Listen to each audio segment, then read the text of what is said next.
Yo, yo, yo, what's up? What's up? What's up? What's up, my good people? Yo, today is the 106th episode, man, of the In Your Face show. Hold up.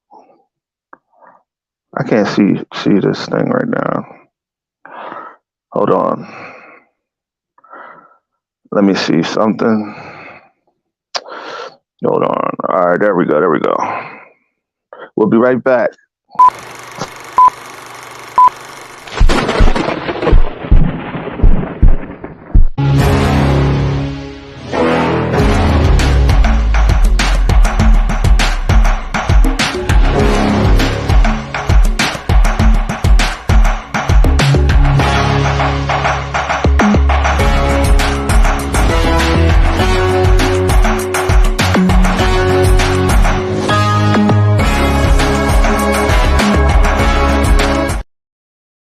Boom.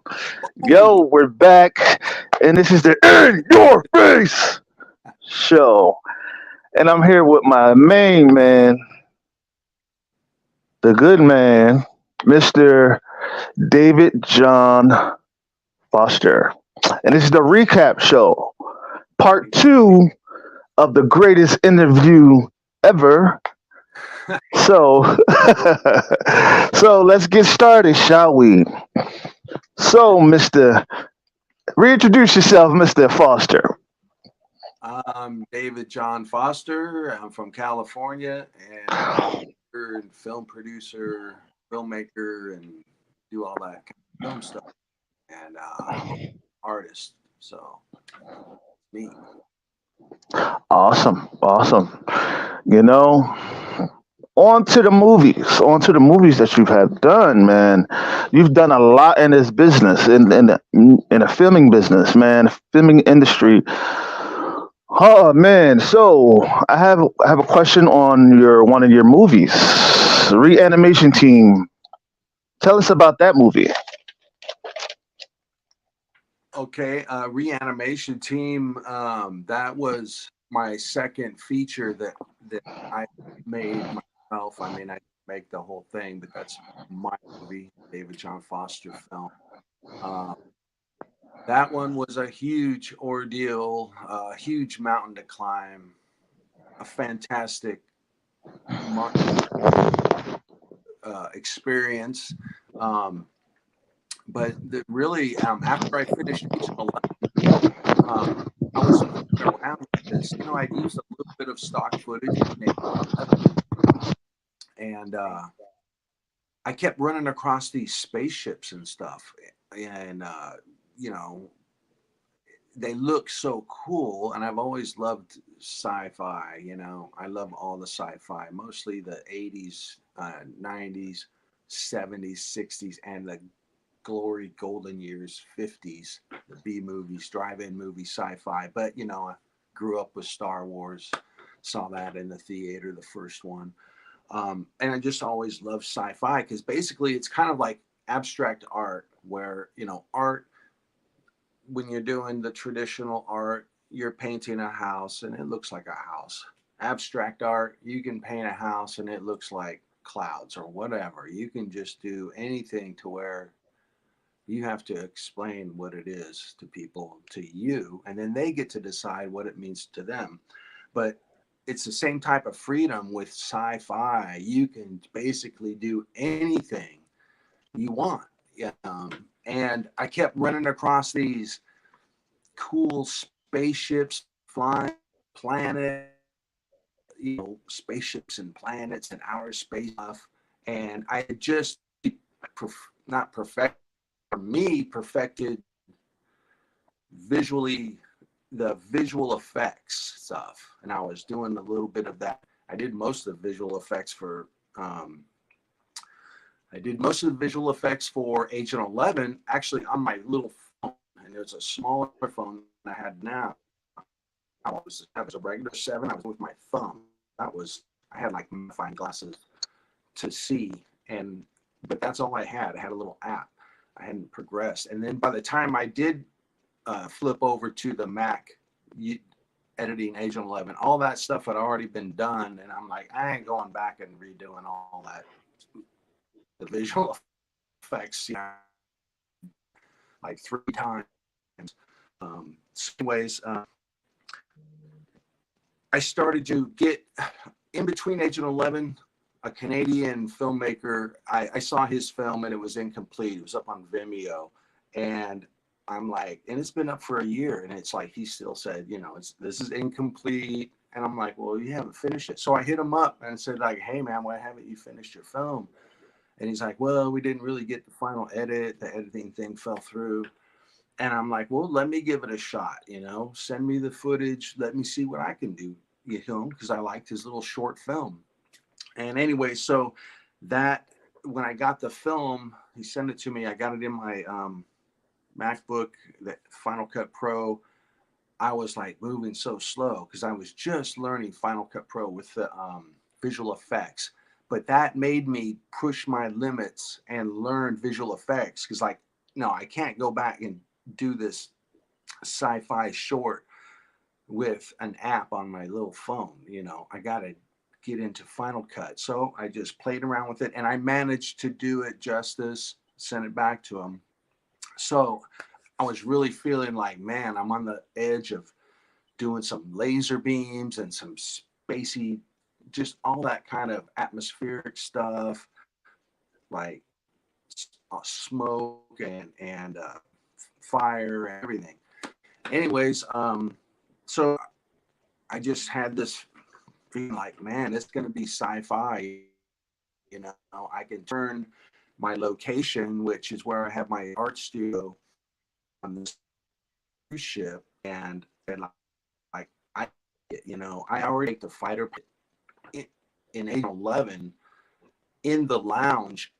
I shot him in the lounge next to a window and totally took it from that doing movie magic, and in the film he's like flying a fighter pilot jet, and then that whole scene happens. But anyways, I said, I know I can do it. I can turn this inside of an old cruise ship into a spaceship that's in 100 years into the future. So that was a challenge, but I love creating sets. I love the decorating, the lighting, and all the stuff, creating the props, costumes. I love all that stuff. So I did have a lot of help from my friend Robert Reimers,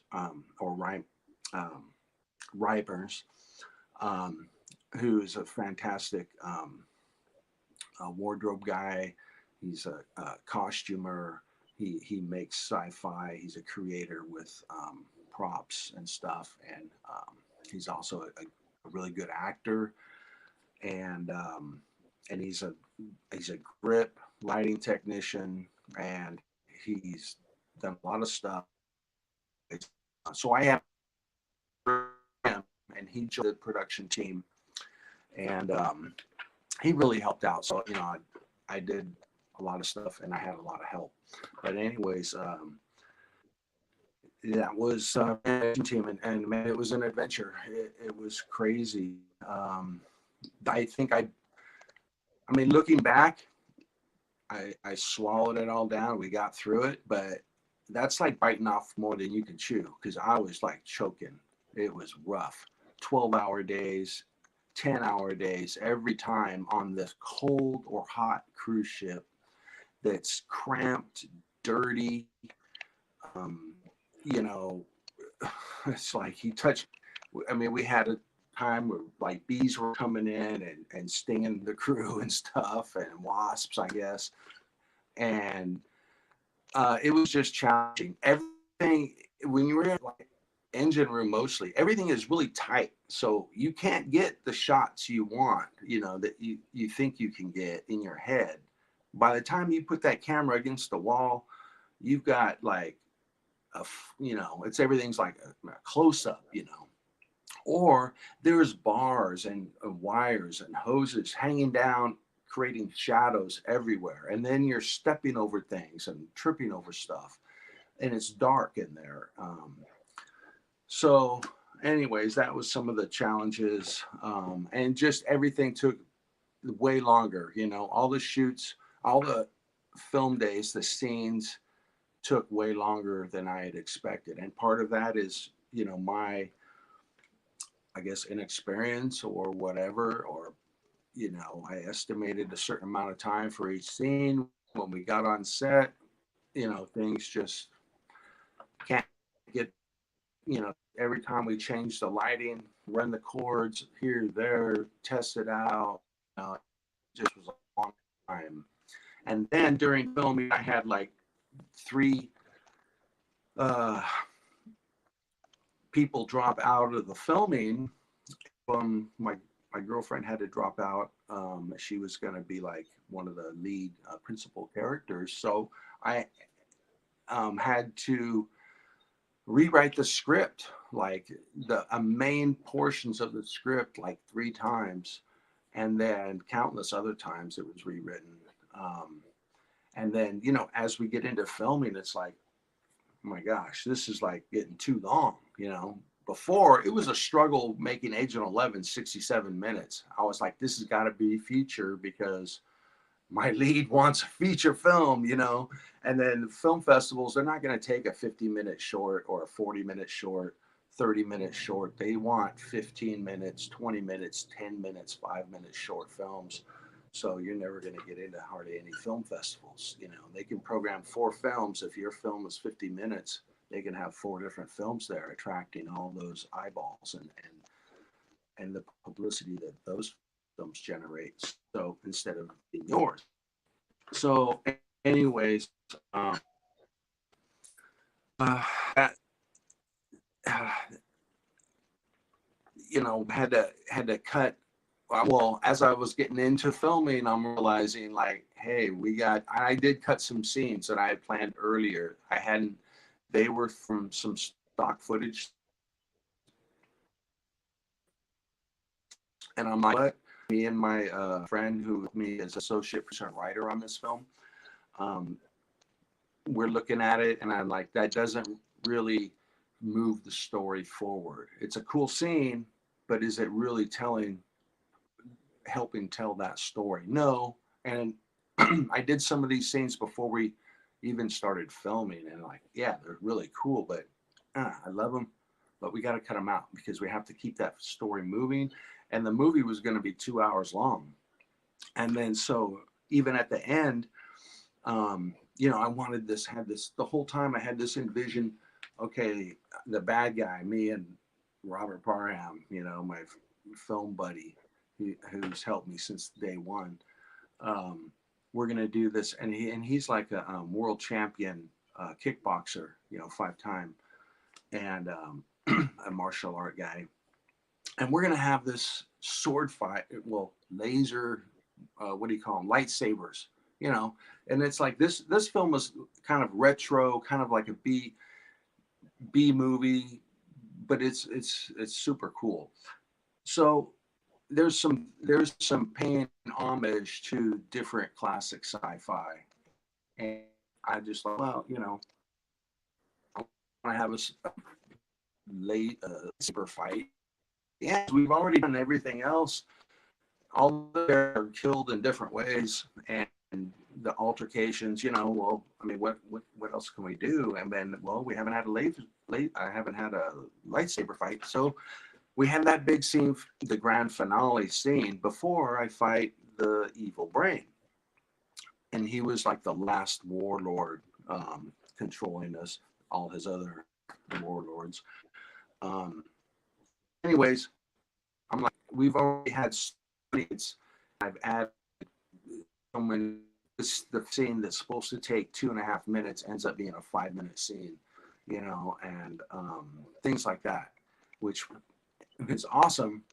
But it's like, how many times can people get punched, stabbed, thrown, and choked out and shot with a laser gun in the film before it becomes repetitious? And I love that exhibition because it's fun to do. I love the action, but I thought, you know what, need to move this forward. We don't need another fight as well.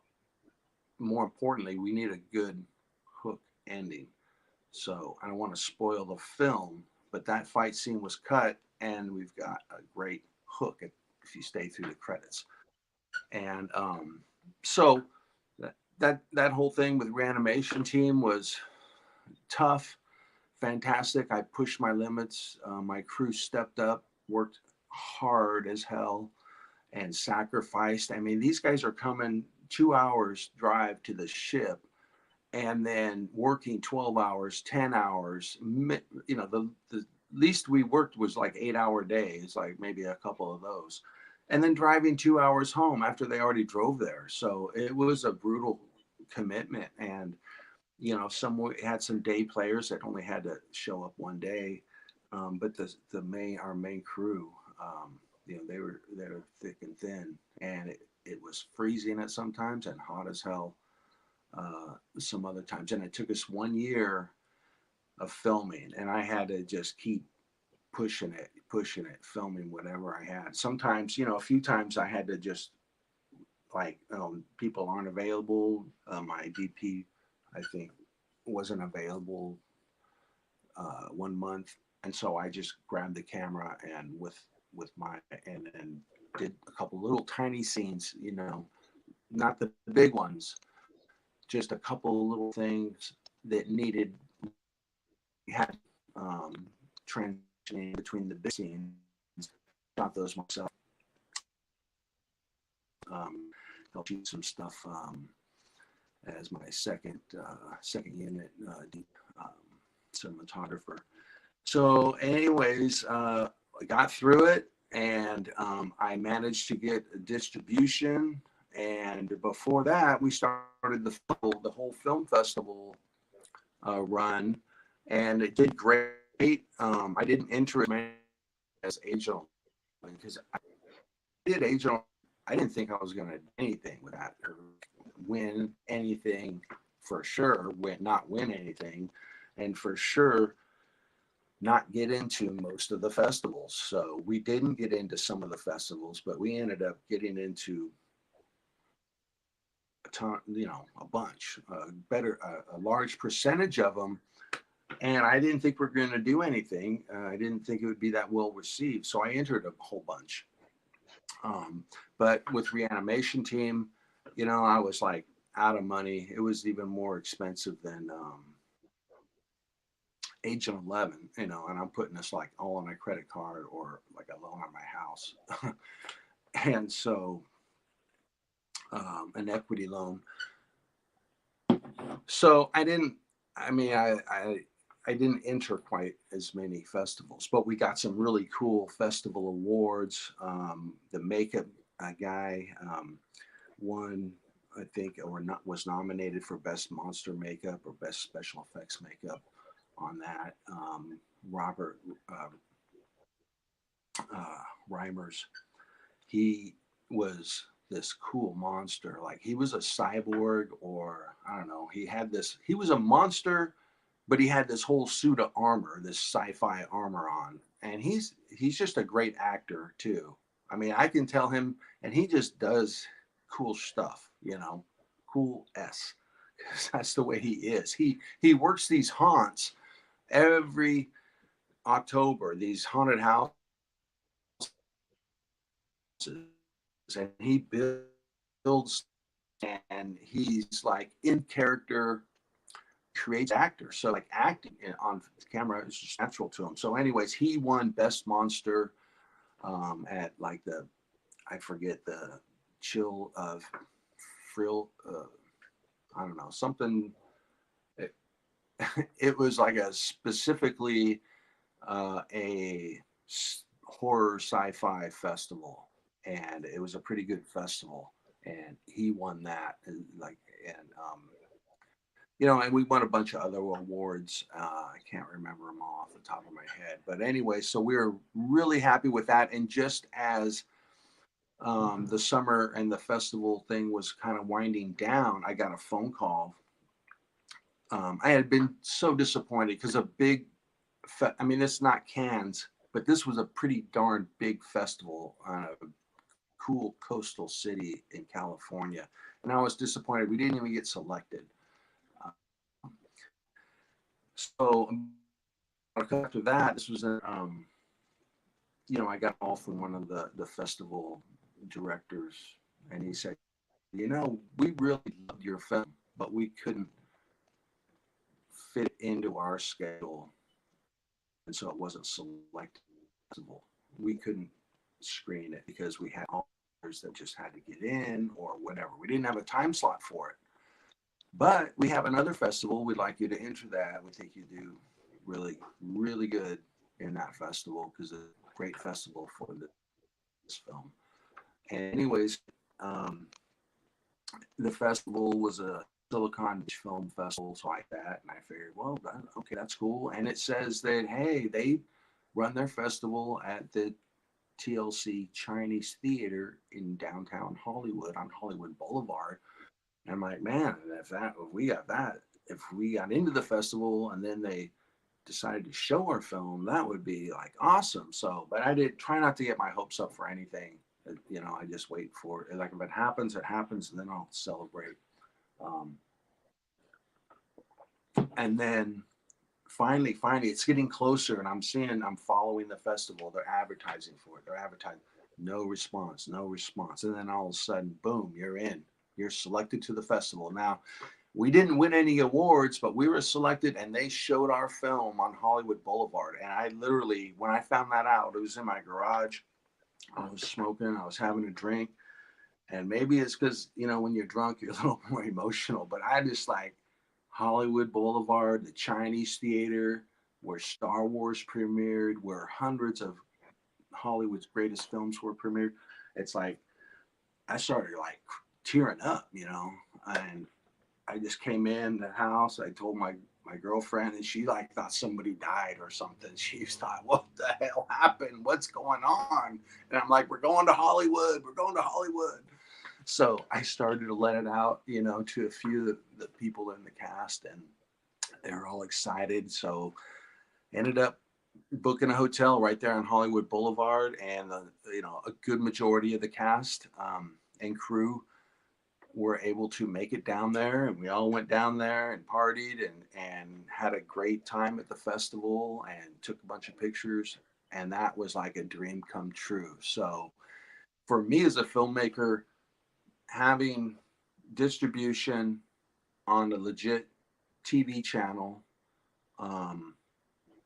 Tubi, Amazon Prime, along with that's up there with other, big Hollywood movies and stuff, and classic movies and film. That was like one of my goals, when I started making films. I really wanted to get distribution, and it was a struggle. I didn't get a big distribution thing with Agent 11 until I learned a little bit more when I was doing Reanimation Team. So those actually got distribution about the same time. Although I self-distributed Agent 11 on some smaller indie TV channels, and those guys were really cool to put my I made personal contacts with the channel owners, and they were really cool to help me out because like, oh man, I made this film and I did manage to get Agent 11 on Amazon Prime in the UK. That was my big thing, and I did that myself. And that, to me, that was like a big win. But I really wanted to get distribution films on channel, both of them are different channel, and my big Amazon. So that was a big thing. I never thought I would have a film premiere on Hollywood Boulevard. Never. And that was huge. So I feel like, I haven't accomplished everything that I'd like to in film, but I feel like I've made it, satisfied what I wanted to do myself. I'm really proud of both of those films. And with the cinematographer Paul Yang that I had on Reanimation Team, it was, it really took it to the next level. So I suggest anybody who likes sci-fi, go check out Reanimation Team. on Tubi for free, and I'm sure they'll really like it for a lot of different reasons. And it may not. Well, obviously, it ain't the best sci-fi movie or movie in the world, or top 100 or top 10. It's hard to compete with George Lucas and all those guys, Spielberg and Michael Bay and everybody.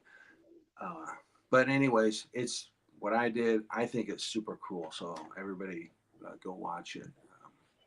I think you'll really enjoy it. So Reanimation Team. That was a big deal for me.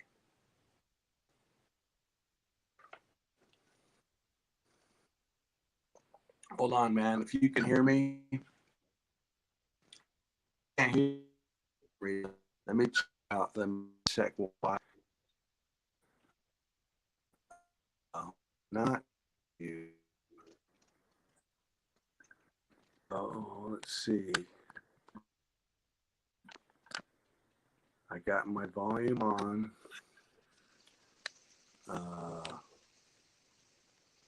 Mic. My mic on, but I'm not hearing you, man. I That's don't know if because there's anything I you have can this do over here. on my Can you hear me end. right now? Oh yeah, because I was talking. No, no, no. Something That's like because that. I had this. I had it up here, and then you couldn't hear me. But nah, I was saying. Oh, hey, And also, you have a couple comments yes. on the. I was saying that you're actually. I think that you're awesome. I think that you're great, and I think that for a short period, for a short time in the filming industry, man, you've managed to do some amazing things. And I think that for years to come, I think you're going to Thank be you. you're going to be very great, awesome. You know what I mean? I think that you're very Thank great. you.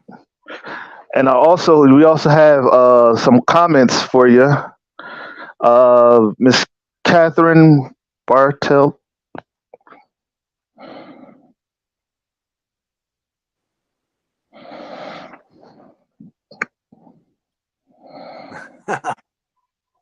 Yeah, thank you very much, Catherine. Yeah, she's a great friend. We've never met in person, but I have another one. That's one of my friends from my neighborhood. What's up, Mark? What's up, Julian? What's goody, bro? What's goody with you, man? What's goody with you? But yeah, I know you was talking about Agent 11. Tell us about Agent 11. What was so pivotal about that movie? well, and I touched about it a little bit on part one of this interview, and I'll just recap, try to make it quick. It started out as a little, just a fun little trailer that I was making, to pass the time. To stuff on it. I was home with a hurt back for like 3 months, and I was just making that thing with your heading stuff. So here's one of the really unique things about Agent 11, makes it a film that I would really, I I wouldn't think anyone else has done this before in film, and maybe they have, but I've never heard of it. So what I did was, I was there laid up with a hurt back. I filmed some scenes. I was in my backyard. I set up the camera on the tripod, let it roll. I would just do line and talk. Later, up dubbing in some stuff for the person I was talking to off screen. You know, girlfriend filmed some stuff in the backyard, real close in, looked like a jungle.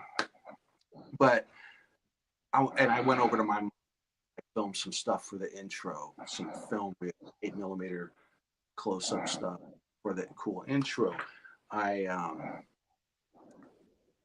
I had I had this sci-fi bubble machine that I created for Resident Evil Siren Song, and I filmed that.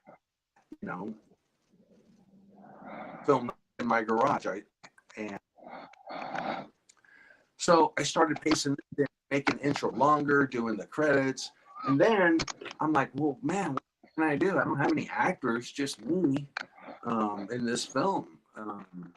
Because the credits was like an old photograph of me, and it was mostly, I mean, I didn't have any actors in the credits, but it was still cool. And I was using old photographs of the ship and different things, and some stuff that I did. I was in a monster outfit and things like that at a Creature Con fest. While I was doing some promo stuff. And what I did was I started looking through my phone for footage that I had shot for whatever reason that I owned. I shot, and I found footage that I could use to move that story together forward. And I was taking, my family, we have this island on the Delta, and me and my brother, a few months prior, were out there doing some work, and we were burning some brush. And, you know, I took pictures walking through the jungle and everything, and by the boat, and as the boat was crossing, you know, I took those pictures to send to my girlfriend. You know, now this was kind of early on, and we were kind of first dating, to say, you know, hey, this is what I'm doing today. Anyways, I used those and I cropped in. I did slow motion, put some cool music to it, and I used those for the time in the film where the secret agent is traveling through the jungle in Guyana to the ship that is in the Putumayo River with the evil doctor on board, doing all these experiments on the local people and killing them and having some bad reactions, all that stuff. So I'm using not just picture random stuff that I filmed in the movie. And then, like, I was at a day job, we're doing some construction, road construction. My Site 300, it's an actual nuclear testing facility for the United States government. And we're doing this, and it happens to be like 45 minutes from my house. And they got these facility force, all this stuff, and so I'm up there. I just film that, you know. But the coolest thing is I'm using vacation footage, so I'm going back through using stuff that I shot in China. I made 3 trips to China. Spent, you know, probably 6 weeks, 7 weeks there total. And you know what? When I'm lost walking through the streets at night of Jinsao, that looks like he could be, you know, I crop it a certain way. I crop out the license plate and the where you can kind of see the people and stuff, and it's dark at night. A lot of things that I shot in China, the taxi ride, taking video out through the window of these, you know, houses. It all looks different than America. So I'm like, if I tell people in the audience, you're in French Guiana, so long as I don't really show anything like flag or things that with Chinese writing, they're going to think they're in French Guiana. So I used all this footage from my vacation in China, and you know, this really cool boat ride. I mean, the captain of this speedboat, they were taking me across to this temple on a mountain across the bay in China, and he just happened to have this camouflage shirt on, and I was taking video there, and I never thought I was going to use this for anything except for my own memories.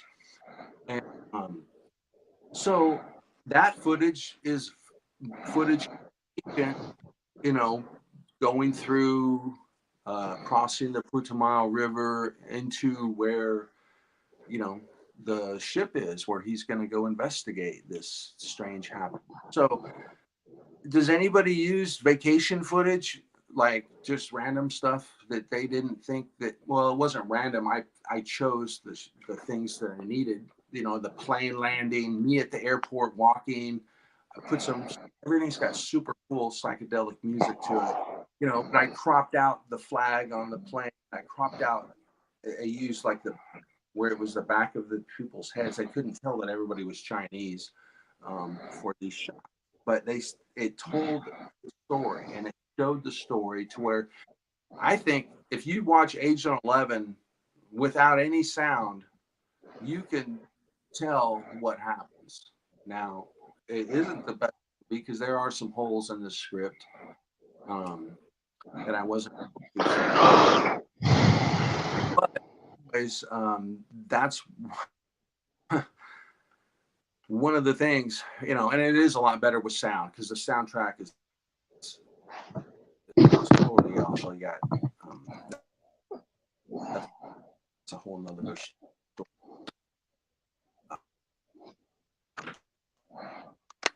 That's one of the things that makes it so unique. Is, you know, a 2 minute film is never film. It's on my phone from vacation and whatnot. So that was one of the great things, and it probably, I'm hoping like nobody can figure it out, you know, if they shot that for the film, but that's one of the big secrets behind it. Awesome. It's the great.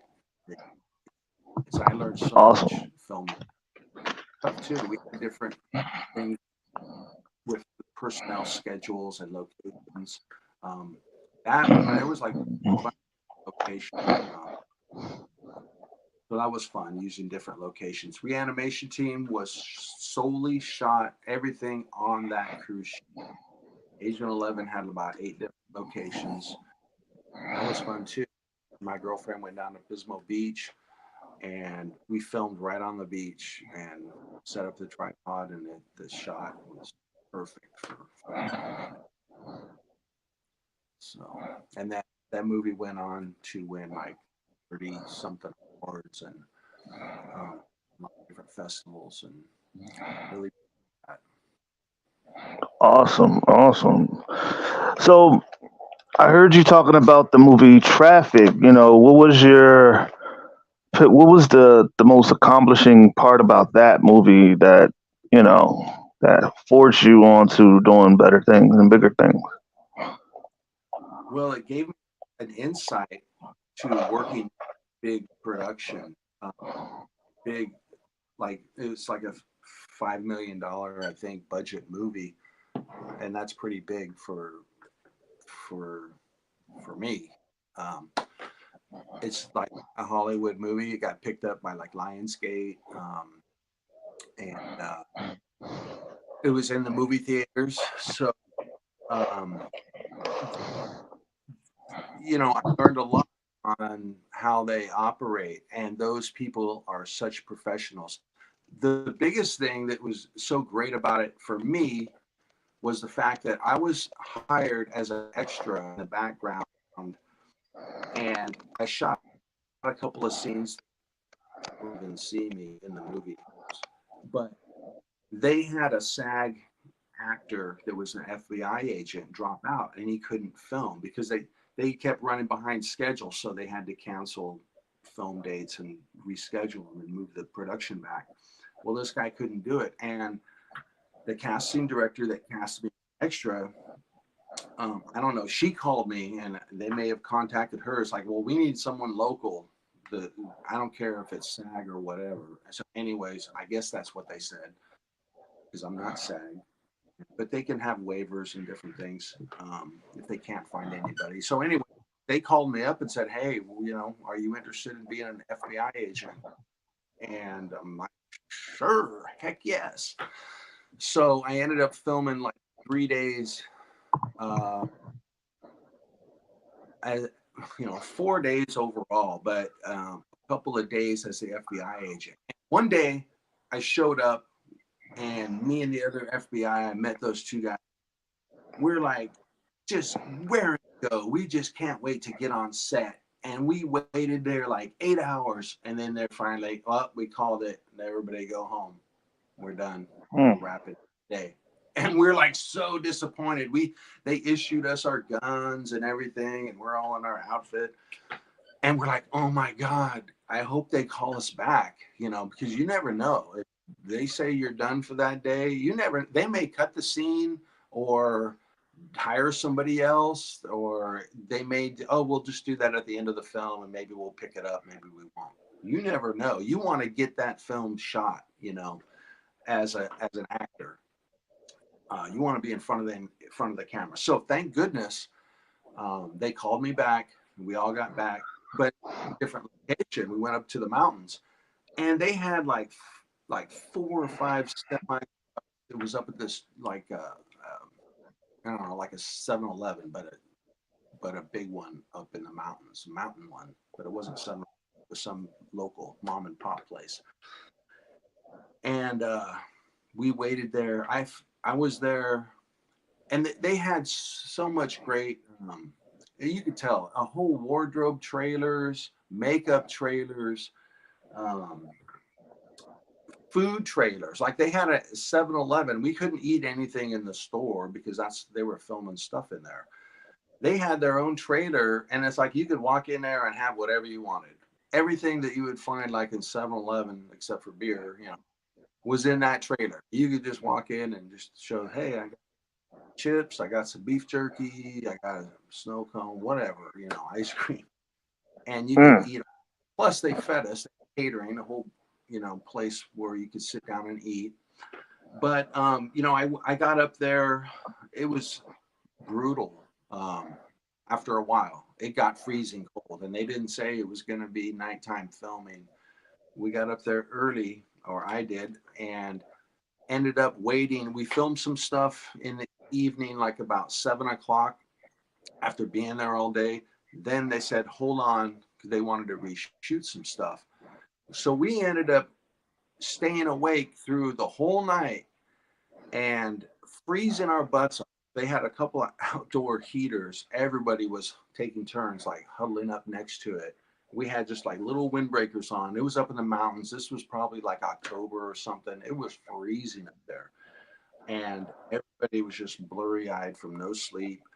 And we ended up filming the big scenes, some of them over again the next morning. I didn't get out there till 7 o'clock, and it was like a 17-hour day on film. That's the longest film set I've ever had. And I was great, happy to be there, and hanging in there. But I was like thinking, this was tough, man. This was tough. Just sitting down in the chair, standing, waiting to do something. And we were, I watched what they were doing behind, quietly watch what they were doing.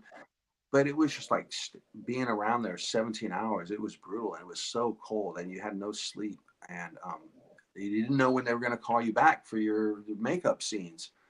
But I got to see Paula Patton and Missy Pyle and those other guys, the main cast, worked so hard. They were just working. They were on set like all the time, and they were just in flimsy T-shirts, and all that kind of stuff. And to watch, and they were like, and the crew too. They were so focused. They were laser focused. There was not one bit of goofing off, talking about anything except for getting that shot and your job. It was so professional that I really got to see what a professional set looks like, at least how they run it. Uh, and Patton, she would be doing push-ups, getting ready for her scene, psyching herself up and just doing what she does to get into character. And, it was hardcore. So, and then I looked out and I got to be the FBI guy, come in, and they had a stunt driver come in the car, and I jumped out and, told the guy, put your hands up, and pointed the gun. And I thought, man, they filmed, like, it took a long time to film all this stuff. And there was 2 other FBI guys and another, like a suburban. And it took a long time to film that stuff. I thought, whoa, wow, we're going to be on, this whole scene is about us, the FBI busting this Missy Pyle stuff and saving Paula Patton. you get to watch the film and it's like boom, boom, boom. They're just showing the FBI because they have to, because they want people to know they got arrested by the FBI. But it's all Mm. about Missy Pop and Paula Patton. You know, they're saying their words and stuff, and they do show us, and it is super cool. But it's just like when you're an actor getting filmed, you think like all that stuff they're filming is going to wind up in the film. So you're just like on top of the world. And I still was. But, you know, and I was really new still then. You don't realize that they shoot a ton of stuff and then they give it to the editor and see what works and where, and, you know, they cut out every second of dead air or dead space or anything they don't need. And it's exactly what they need or the best footage that they want to use. So, anyways, that was my biggest film ever that I've been in. It was a cool thing being FBI and getting Paula Patton. And so I'd like to more of that. But where I live, NorCal, there's not a lot of big films that come around. Now there has been some big films that come around, but they're mostly, you know, they bring all their talent in, and so they're not going to hire any principal cast from this area. Hire extras, and what, you know, for me, what I think a lot of the people around that are into acting, and for me, I can really only speak for myself. What I'm hoping when I'm on a Hollywood film, I'm hoping somehow they pull me and put me in front of the camera as a featured extra and give me a couple of words to say. That's why you're doing it, really. Because a lot of times when you're in background, you're just walking by the restaurant or you're sitting there blurred out in front of the two stars. You know, being extra is some, you know, or you're in a crowd. Like I've turned down stuff. Oh, hey, big Hollywood movie. Do you want to sit in a football game in the stands, the bleachers, throughout the night in by the ocean, you know, town, freezing cold at a high school football game? No, I don't want to sit there for 8 hours in the bleachers, jumping up and yeah, you know, touchdown and everything. Because I've done a lot of that work and stuff, and I don't want to. It's just pretty brutal. You show up at 6, and then you drive home, do all that whatever, and then drive back home. And so, anyways, Traffic was awesome. I like it. See it on Amazon Prime and a whole bunch of other. Okay, okay. So you have a couple more comments. Here's one. To be getting the chance and get an insight of other people's life, talents, and creativity is a huge gift. This includes both of you. Well, thank you, thank you, thank you. You know, our my talent is just interviewing people and showing them a great time and encouraging them to keep pushing. You know what I'm saying?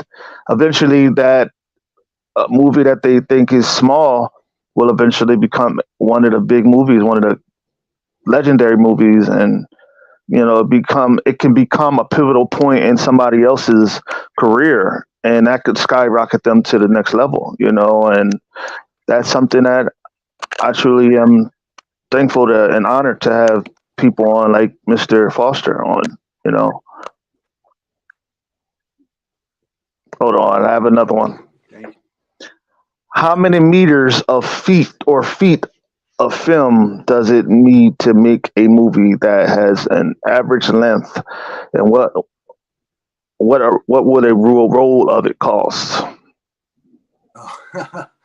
You know, we people shooting with actual film is like a very like almost like a cult following.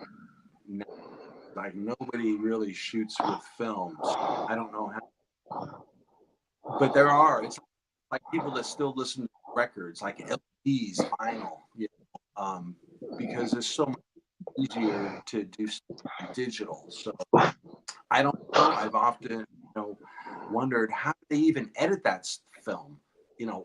cutting, actual physically cutting with a blade pieces of film and putting it back together and watching it. How hard does that have to be? That is monumental. I don't know. I still haven't been able to find a video of instruction how they used to edit old films. But anyways, back to, I think what the question was, addressing the meters, the feet. I don't know in meters and feet, but generally a short film, I think different people, IMDb considers it a certain thing, and maybe SAG considers a certain thing, or different film Academy Awards they consider, but basically, it's about 60 minutes. If it's over 60 minutes, it's a feature length film. If it's under 60 minutes, it's a short film. But the whole genre of short films that most like indie filmmakers start off doing. I mean, they're usually, I watch a ton of them. There's a lot of great short films out there. I mean, they're average 15, 20 minutes, 25 minutes, around there. So you got your short film up to 60 minutes, and then your feature film after. So, pretty much on digital now. You wanna? She says she's just old school. That's it. Said okay. Yeah, digital. You can just erase that and shoot it again. Free. Once you got the camera, and the little card. When you start buying real film, oh gosh, I couldn't imagine the added expense.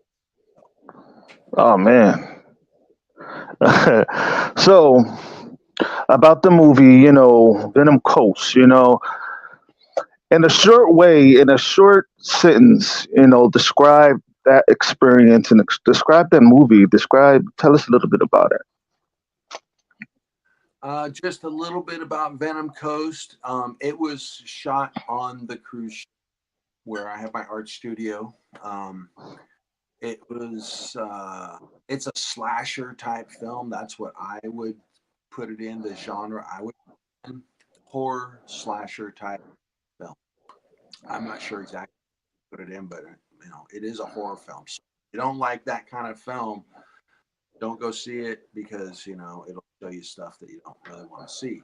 But it's a really good film. It was made by Wild Dogs Productions. They're a really good company, indie film company. They're cranking out films like I Wish I Could. Their quality is really good. They've got all the technicals down, the sound. Sometimes we make indie films, and hey, there's some little glitches there. The sound's not perfect, or this is the lighting's. These guys got all that down. There's lighting, and they got good stories too. So Michael, his team, Wild Dog, doing great, cranking out for a year, and man, I like to get on. I've helped them out with 3, 4 films, but I like to get on because those are films. And one thing, I played a Coast Guard guy. I'm a little old for being in the Coast Guard, and I was like the admiral or something. But I guess you can't tell as much, and Coast Guard guy, I like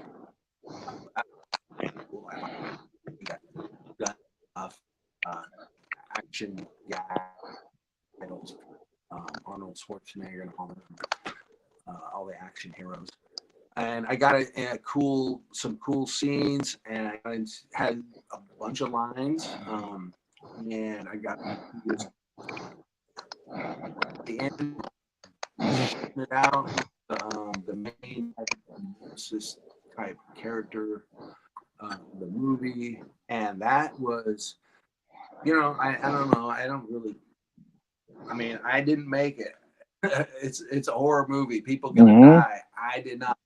So watch it anyways. I didn't spoil the movie, but I didn't make it. And one of the funny things was I was just randomly like, sometimes I'll put in my name actor and Google, see what pops up, because you end up on all these foreign websites and stuff and weird stuff. And then there was this one thing, I kept scrolling down further, more obscure things, and it says best kill fandom, this movie website or something like that, and they list actors that get movies. I was on there for whatever, King Venom, and I thought that was pretty cool. I died a whole bunch of times in past movies, a bunch of times, do a lot of dying, and finally I'm working up to now. I've been trying to transition to the guy that survives, but it popped up on that, so that's one interesting little trivia thing.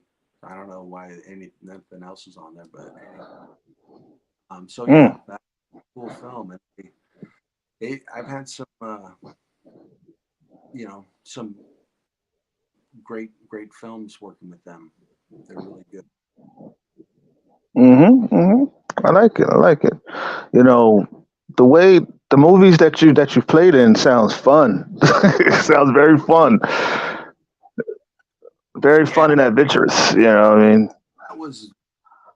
I felt sorry for some of the cast because it was dirty. The stuff that they had to do, it was dirty. Like as far as physical, Oh, okay. they were all in sacrifice. And Frank Chris, he, he had it, and usually when you're an actor, you don't really tell or make too many suggestions because the director is focused. They have the vision. They know what they need and want. But the way he died too, the way he died, and it was spectacular. And, yeah, you got to see that, my friend. You'll see me acting with him in the movie, and the way he dies is really something else. I think he should have had a man credit for that scene because it was dangerous. Awesome. Awesome, man. Remind me to watch those movies, man. I seen all the movies, man. All of them, baby. All right, so Under the Black Cloud. When you look at this movie, when you played this movie, was this movie very emotional for you, or was it like a very sad movie, or was it like a upbeat type of movie, or like a fighting type of movie? It was a cool movie. For me, I was happy because hey, I'm in it and I'm looking pretty darn good as far as my opinion. I'm looking like well,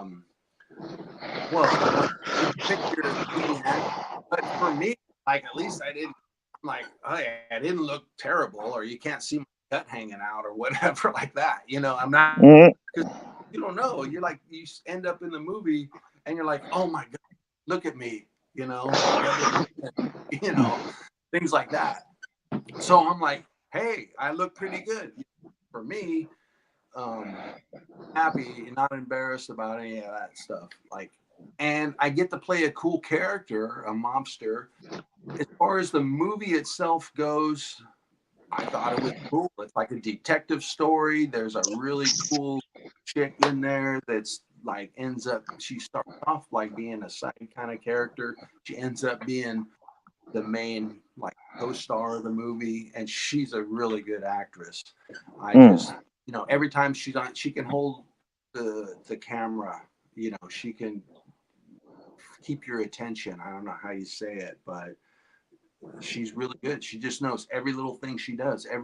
There's not one bit of movement or anything else that she does that's not exactly what should be done in her scenes. And there's a bunch of other great actors in it. And one of the really coolest, it's a detective kind of it's an old school crime detective movie, and I like that. And it's kind of got this main character who's kind of like,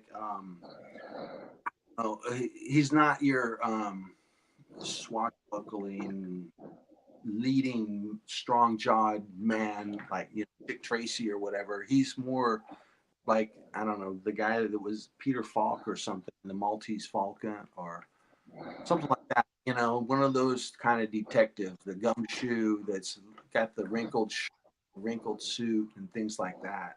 Mm-hmm. Gets a bill here, there, Right, right.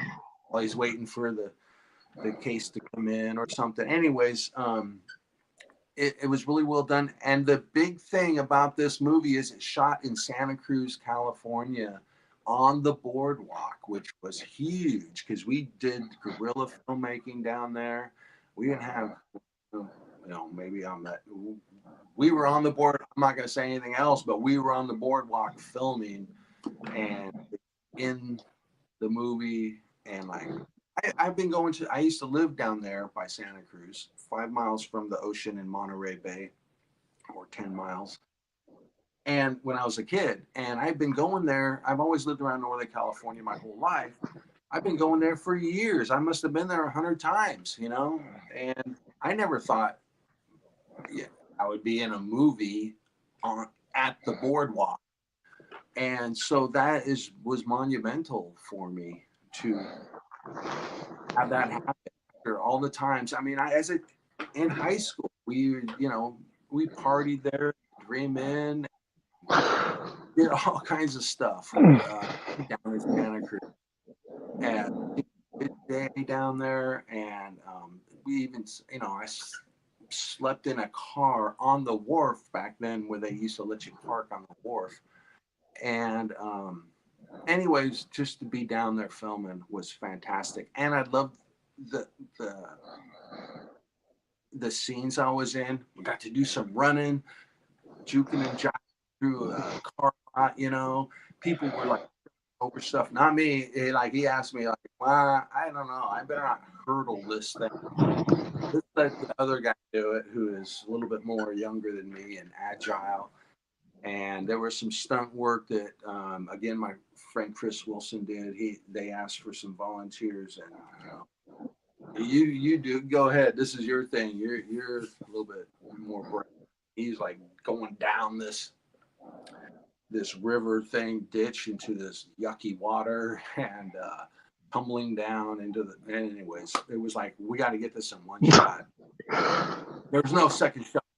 He's going to be filthy, wet all over. So this is it, and it worked out. But I got to, get in that detective gunfight there in Santa Cruz, and shooting.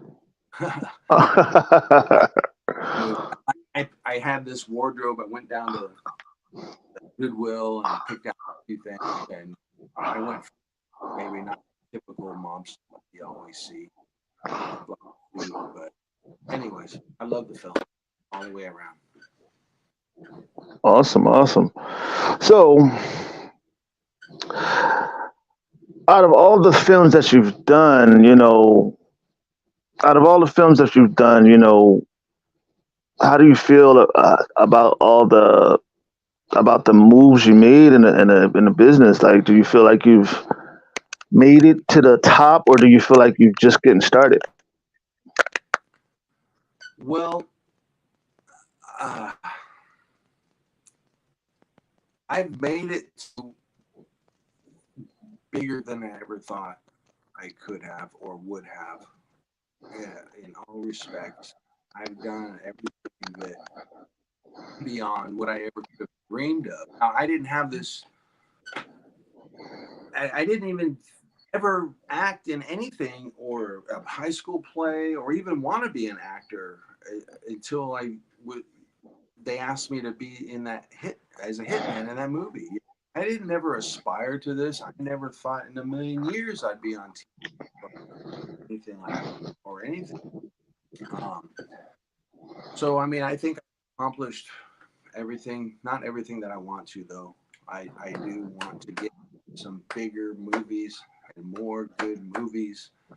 I don't want to be lead man. I want to get in a couple cool scenes. That's my goal, to keep being in more movies. And I want to do cool stuff.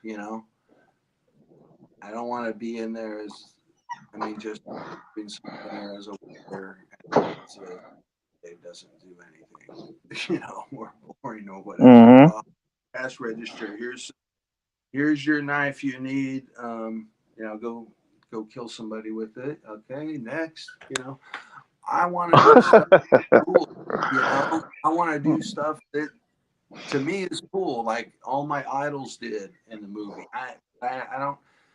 If being a lead actor or a principal actor or co-star and that stuff, that is a huge commitment, and I am not like a great line memorizer, and I try everything.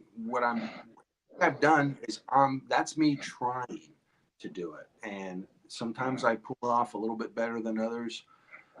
Other times, but I'm not by no means a great actor, or I really I have a little anxiety too. And if I was like someone said, "Hey, I want you to be in this feature film," and you've got like 30 pages of lines to memorize, I would be like freaking out. I don't know about that unless it's going to be a silent film. It'd be your other thing I wanted to show you is I think I should in my room here I got this huge poster of this monster. This is the Nemesis. That's what I'd really love to do more of too. I don't know if everybody can see that. Um, That's Nemesis from Resident Evil, right? yeah, and so let's see. Okay, here's the other shot. Here, this was during a makeup test. They took this picture. If you could see that, and I'm holding this RPG. So one of the guys that was doing the makeup, he just handed it to me. He goes, "Here, hold this." And I'm doing this makeup test. It took like 4 or 5 hours to put all this makeup and costume on and stuff. But anyways, I want to do more stuff like that. The RPG never made it into the movie, but I did get to be the Nemesis in the movie and the film. Super cool. I love being like a monster type, crazy. I'd love to be an alien and whatever, all that kind of stuff. And I'm not afraid to wear some makeup and Frankenstein guy or something. So I'd like to do more of that. But that's those types of roles. I mean, an indie film, all that stuff's very expensive because the makeup people there's a lot of money on that. The sticks and latex, and it's time consuming. If that monster, that was like we shot everything in one day for that monster. But if we had to do that every day for a like a lead character, oh man, that's like 4 hours in makeup or 3 hours at least, and then 8 hours of filming minimum. That's brutal, but it costs a lot of money, a lot of time, and you're pennies making these films. So I Right, think that's right, right. and but anyway, that's what I want to do. I want to do big films, anything cool, little films or short films. If you got a cool role for me out there doing something cool, that's me. Awesome, awesome. Get a big, hopefully. So that hopefully, if I could just do like be the guy next to like John Wick, shooting somebody, or John Wick shoots me, and even 2 words. I mean, that's huge. That's my goal. I just want to be in a blockbuster, huge movie. Yeah, that was me, the guy who did this or whatever with Keanu Reeves. Hey, you can do it. Anything can happen. Anything can happen. Anything's possible. Anything's possible. So, well, time is up. That's all we have for y'all today, folks. I want to thank y'all for tuning in. And I want to thank my guest today, Mr. David Jon Foster. And it's been a 106 episode of the Earn Your Face show. And we out. Peace. Peace.